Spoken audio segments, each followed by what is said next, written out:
IIT একদম। মাদ্রাজ এবং IIT বোম্বের সাথে প্রবল কম্পিটিশন চলে আইআইএসি ব্যাঙ্গালোরে।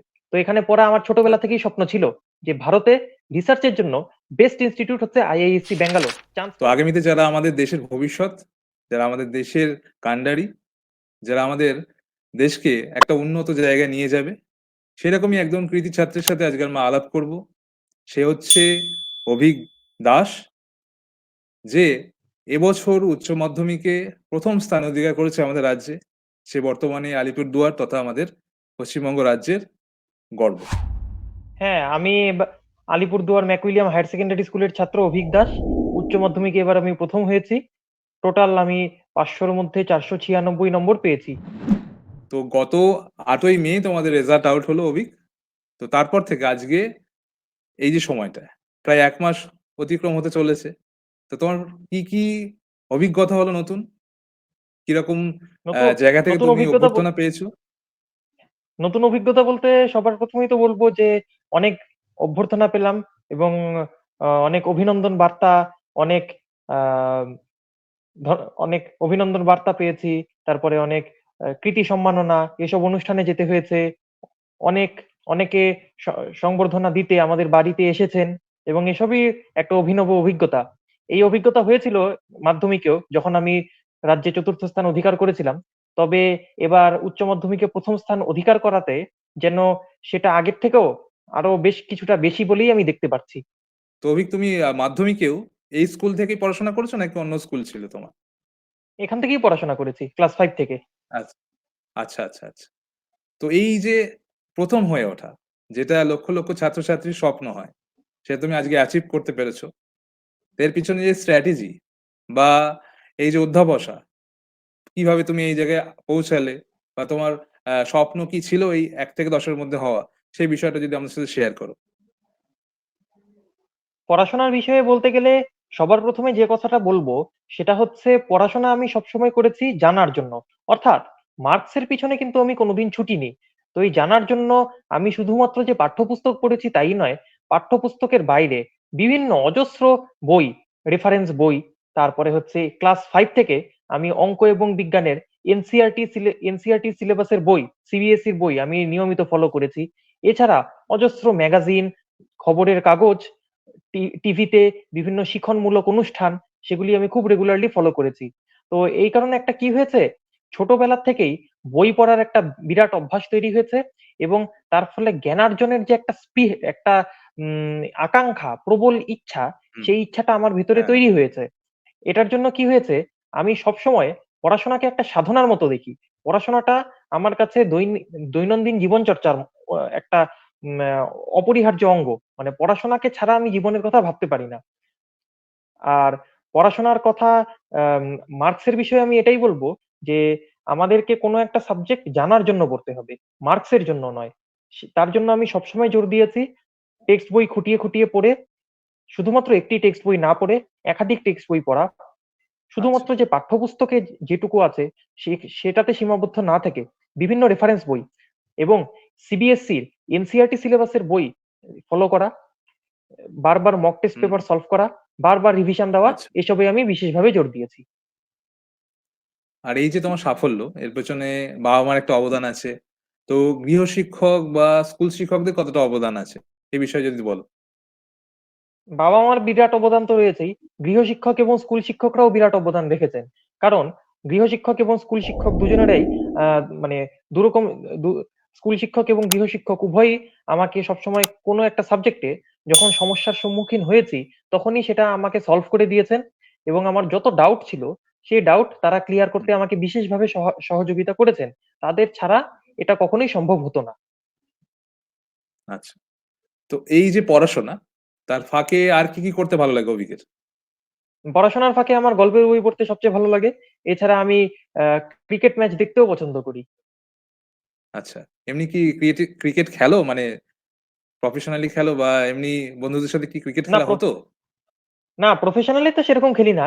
তবে অ্যামেচার হিসেবে ক্লাস 8 অব্দি বন্ধুদের সাথে নিয়মিত খেলতাম। তারপরে তো আর সেভাবে আচ্ছা। সময়ও হয়ে ওঠেনি। কোভিডও চলে আসলো, তাই আর সেভাবে খেলা হয়ে হ্যাঁ, ওঠেনি। হ্যাঁ। ওই একটা সময় ছিল। ওই সময়টা তুমি কিভাবে ম্যানেজমেন্ট করেছো? মানে কোভিড এর সময় কি দেখা গেছে অনেক ছাত্রছাত্রী পড়াশোনা থেকে একদম বিমুখ হয়েছে। বা পড়তে ভালো লাগছে না যেহেতু স্কুল নেই, পড়াশোনার চাপ নেই। কিভাবে তুমি ওই জায়গাটা অতিক্রম করেছো? কোভিড এর সময় যেটা আমি সবচেয়ে জোর দিয়েছিলাম সেটা হচ্ছে এই হুম, সময়টাকে কি করে আমি হুম, ফ্রুটফুল ওয়েতে কাজে লাগাতে পারবো হুম, সেটার উপরে আমি বিশেষ জোর দিয়েছিলাম। অর্থাৎ সময়টাকে হুম, আমি যদি নষ্ট না করে আমি এটাকে হুম, পড়াশোনার কাজে লাগাই, তাহলে সময়টা আমার কাজে লাগবে ভবিষ্যতের জন্য। তার জন্য আমি কি করেছিলাম, তখন অজস্র বই, বিভিন্ন মানে বিভিন্ন রাইটারের লেখা অজস্র বই, গল্পের বই থেকে শুরু করে অঙ্কের বই, ফিজিক্সের বই, হুম, এসব আমি অনেক হুম, পড়াশোনা করেছি। হুম, এবং তার ফলে কি হয়েছে, আমার যে ক্লাস 11 এর সিলেবাস, সেটা কিন্তু ক্লাস 9-10 এ থাকতেই আমি একটা সিংহভাগ করে ফেলেছিলাম। কারণ আমার প্রথম থেকেই আচ্ছা, টার্গেট আচ্ছা, ছিল যে আমি জেইই এবং নিটে হুম, ভালো স্কোর করব। তার জন্য আমি এই টার্গেটটা নিয়েছিলাম। আচ্ছা, আচ্ছা। খুবই ভালো। তো যে গল্পের বইগুলো পড়তে সেটার কয়েকজন রাইটারের নাম শেয়ার করো বা কি গল্প পছন্দ করতে তুমি পড়তে? সবার আগে তো বলব শার্লক হোমসের বই, অর্থাৎ স্যার আর্থার কোনান ডয়েলের আচ্ছা, লেখা। আচ্ছা, আচ্ছা, তারপরে আচ্ছা, আ তারপরে এছাড়া তো সত্যজিৎ রায় প্রিয় লেখক আমার অন্যতম, বাংলা লেখকদের মধ্যে। আচ্ছা। মানে তুমি গোয়েন্দা গল্প পড়তে বেশি পছন্দ করো, তাই তো? গোয়েন্দা গল্প পড়তে বেশি পছন্দ করি। আচ্ছা, আচ্ছা। এছাড়া ফিজিক্স এর কথা বললে তুমি এবং তুমি অ্যাস্ট্রোফিজিক্স নিয়ে আগামীতে পড়াশোনা করবে বা সায়েন্টিস্ট হবে, রিসার্চ করবে। তো ফিজিক্স কোন রাইটার সবথেকে বেশি তোমাকে অনুপ্রাণিত করেছে? ফিজিক্সের মধ্যে স্টিফেন হকিং সবচেয়ে বেশি, তারপরে রিচার্ড হুম, ফেইনম্যান। আচ্ছা, আচ্ছা। এদেরকে তুমি ফলো করো।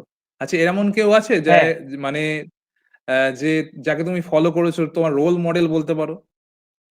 রোল মডেল বলতে বিজ্ঞানী স্টিফেন হকিংকেই বলা যায়। আচ্ছা। তো অ্যাস্ট্রোফিজিক্স নিয়ে তুমি এগোবে। তো হঠাৎ করে এরকম ইচ্ছা কিভাবে জাগলো? যদি আমাদের সাথে শেয়ার করো। হঠাৎ করে ঠিক বলব না। আসলে আমার ছোটবেলা থেকেই আমি আমাদের এই বিশাল হুম, বিশ্ব ব্রহ্মাণ্ড, এটা সম্বন্ধে আমি জানতে বিশেষভাবে আগ্রহী ছিলাম। যেমন ছোটবেলা হুম, থেকেই আমাদের ম যখন সন্ধ্যা নামতো, সন্ধ্যার পরে যে রাতের আকাশ ফুটতো, হুম, হুম, হুম। তাতে অজস্র নক্ষত্র, বিভিন্ন কনস্টেলেশন, এগুলি দেখে আমি হতবাক হয়ে যেতাম। তো আস্তে, আস্তে যখন একটু বড় হতে শিখলাম, এগুলি সম্বন্ধে আমি বই পড়তে শিখলাম, তখন আমার আগ্রহ আরো কয়েক গুণ বেড়ে গেল। এবং ক্লাস 4 কি 5 এ আমার হাতে এলো স্টিফেন হকিং এর লেখা বই। তার লেখা অজস্র বই এবং জীবনী পড়েছি, এবং তা যেন আমার অন্দরে একটা নতুন জ্ঞানের শিখা জাগিয়ে তুলল। এবং সেখান থেকে আমি আর পিছনে ফিরে তাকাইনি। আ সেই মানে একদম ছেলেবেলাতেই আমি সিদ্ধান্ত নিয়ে নিয়েছিলাম যে আমি অ্যাস্ট্রোফিজিসিস্টই হব। এবং সেই লক্ষ্যেই আমি আচ্ছা। এখনো অটল। আশা করছি আ আমি আমার সাধ্যমত চেষ্টা করে যাব এই স্বপ্নকে সফল করার। তো আমি জানতে পারলাম তোমার বাবার থেকে যে তুমি আইআইএসসি তে চান্স পেয়েছো। এই বিষয়টা যদি আমাদের সাথে শেয়ার করো। কিভাবে চান্স পেলে বা ওখানে কোনো এন্ট্রান্স দিতে হয়েছে কিনা সে বিষয়টা?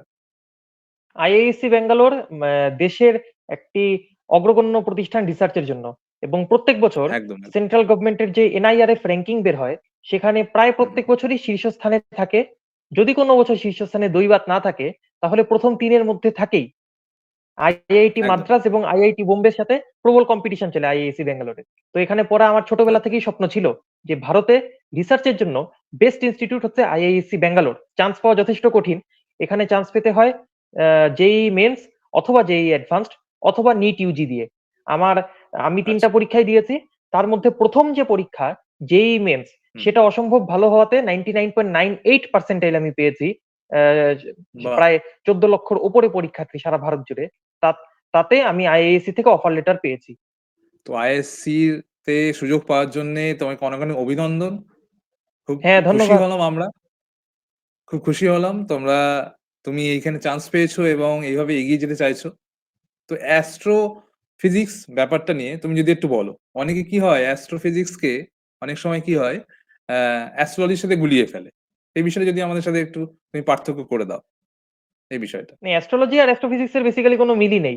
মানে একটা হ্যাঁ, হচ্ছে পিওর একদম সায়েন্স, একদম যুক্তি সম্পূর্ণ সায়েন্স, যেটাকে প্রাচীন যুগে সেই আ গ্রিক সভ্যতার মানে অ্যারিস্টটল, এরা লালিত করে গেছেন। ভারতীয় সভ্যতার আর্যভট্ট, বরাহমিহির, এরা একে বিশেষভাবে চর্চা করেছেন, এবং আধুনিক যুগে হুম, হুম। স্টিফেন হকিং, অ্যালবার্ট আইনস্টাইন, এমনকি আইজ্যাক নিউটন, তারাও এই বিষয়ে বিশেষ আগ্রহী ছিলেন। তাদের অসম্ভব কন্ট্রিবিউশন আছে। আর অন্যটা হলো একটা সিউডো সায়েন্স। সুতরাং এই দুটোর মানে কোনো তুলনাই হয় না। অ্যাস্ট্রোফিজিক্স কোন তুলনা নেই। একটা পিওর সায়েন্স, যেটা হচ্ছে মানে পৃথিবীর আমাদের যত বিজ্ঞান জানা আছে তার মধ্যে সম্ভবত সবচেয়ে বিশুদ্ধতম ন্যাচারাল সায়েন্স। আর আরেকটা যেটা অ্যাস্ট্রোলজি বলেন সেটা তো সিউডো সায়েন্স, মানে সায়েন্সই নয়। সায়েন্সই নয়। সেটা শুধু গ্রহের সায়েন্সই অবস্থান নয়, সিউডো আর সায়েন্স। কি মানুষের উপর প্রভাব প্রভাব পড়ে সেই বিষয়টি নিয়ে আলোচনা করে। আচ্ছা। তো অ্যাস্ট্রোফিজিক্স এর মানে কোন বিষয়টা নিয়ে তুমি এগোতে চাও? মানে এর মধ্যে কি কোন ভাগ আছে? মানে আমি এই বিষয়টা অতটা অবশ্যই জানি ভাগ না। আছে। তুমি যদি অ্যাস্ট্রোফিজিক্স আচ্ছা। অ্যাস্ট্রোফিজিক্স যেমন যেমন ধরুন অনেক অ্যাস্ট্রোফিজিক্স এর শাখা আছে। একটা হচ্ছে হুম, প্ল্যানেটারি ফিজিক্স। যেমন হ্যাঁ, আমাদের সৌরমণ্ডলের মতো এরকম অজস্র সৌরমণ্ডল তো এই মহাবিশ্বে আছে। এইবার হ্যাঁ, ওই হ্যাঁ। সৌরমণ্ডলে ধরুন আমাদের পৃথিবীর মতো গ্রহ আছে কিনা, বা গ্রহ যদি না, হুম, হুম, আমাদের পৃথিবীর মতো গ্রহ আছে কিনা, সেগুলির ধর্ম বা সেগুলিতে প্রাণ সম্ভব কিনা, প্রাণের অস্তিত্ব, এগুলি নিয়ে চর্চা করা হয়।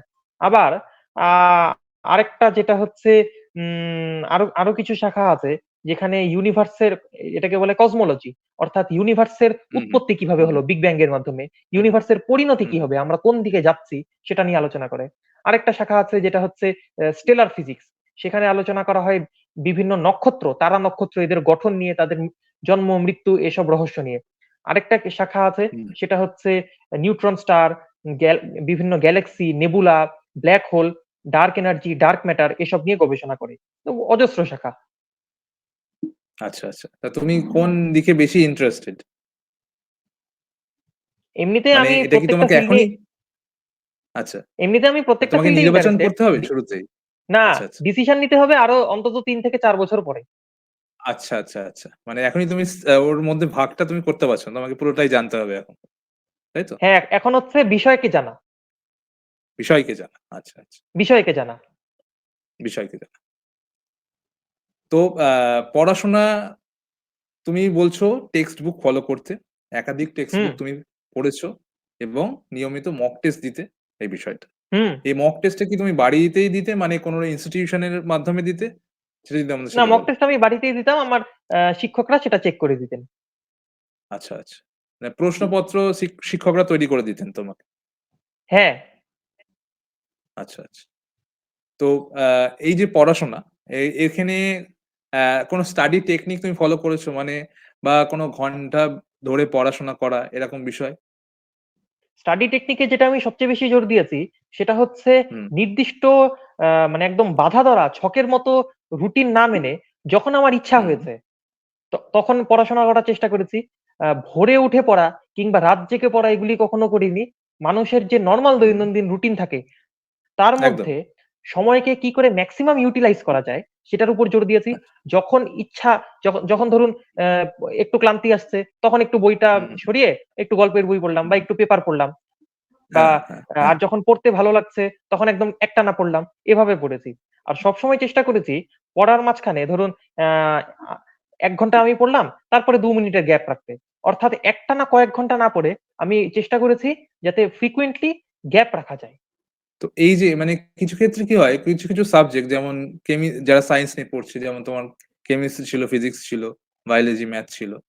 তো একটা কি হয় একটা সাবজেক্ট খুব বেশি শক্ত হয়। হ্যাঁ? একটু ধাতস্থ হতে সময় লাগে। সেক্ষেত্রে তুমি কি কোনো একটা বিষয়ের উপর বেশি জোর দিতে হতো?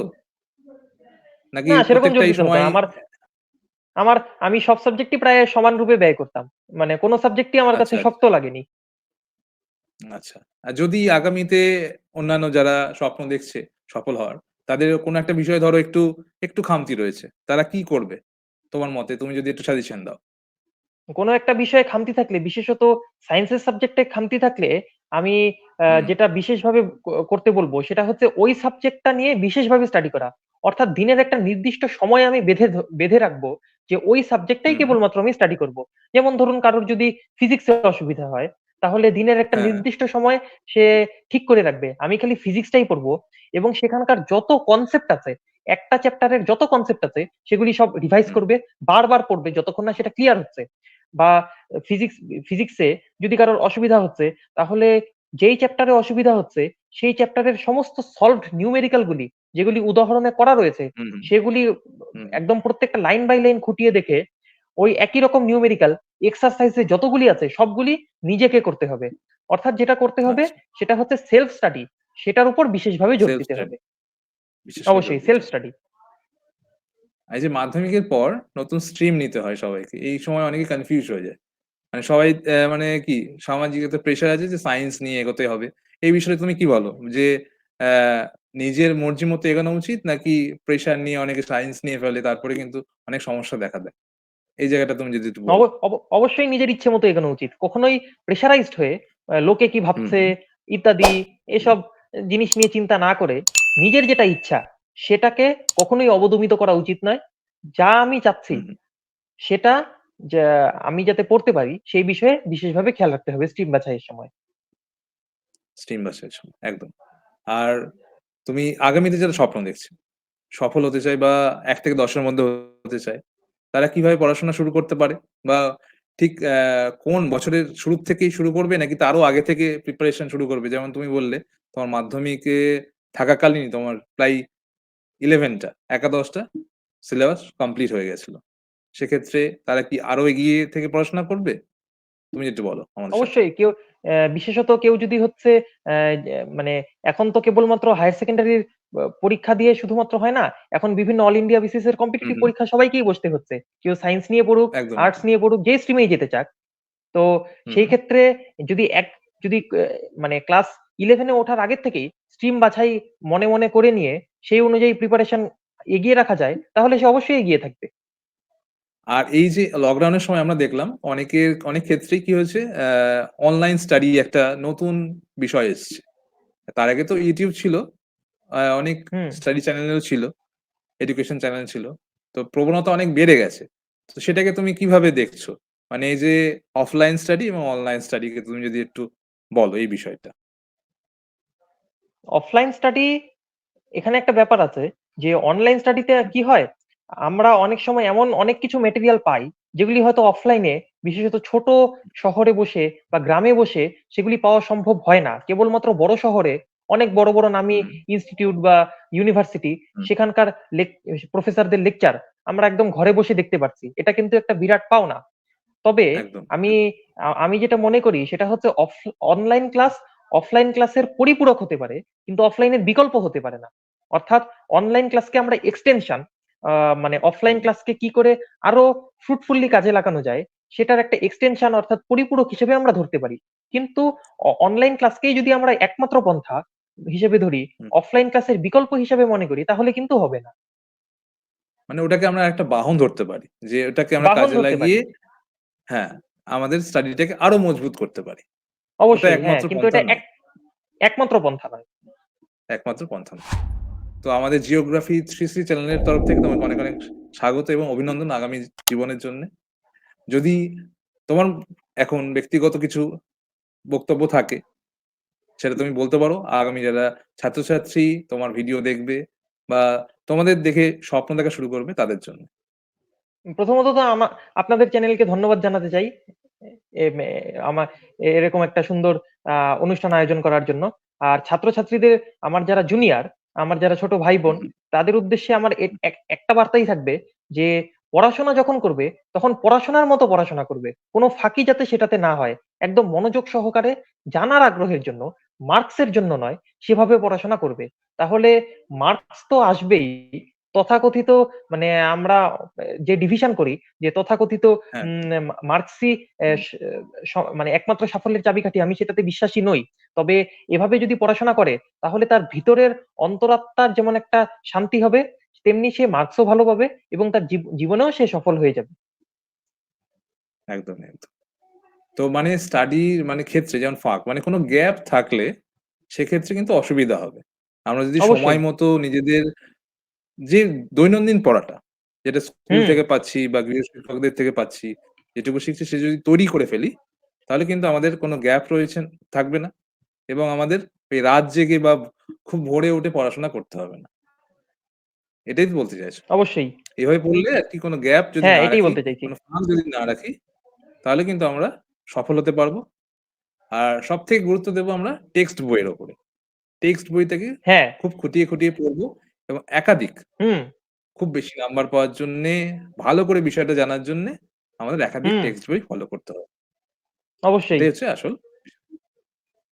তো অনেক, অনেক ধন্যবাদ তোমার মূল্যবান সময় দেওয়ার জন্যে। নতুন করে তুমি জীবন শুরু করো। অ্যাস্ট্রোফিজিক্স নিয়ে নতুন রিসার্চ করো। আমরা সেটা দেখার অপেক্ষায় রইলাম। ভালো থেকো অভিক। অনেক অনেক ধন্যবাদ। ধন্যবাদ।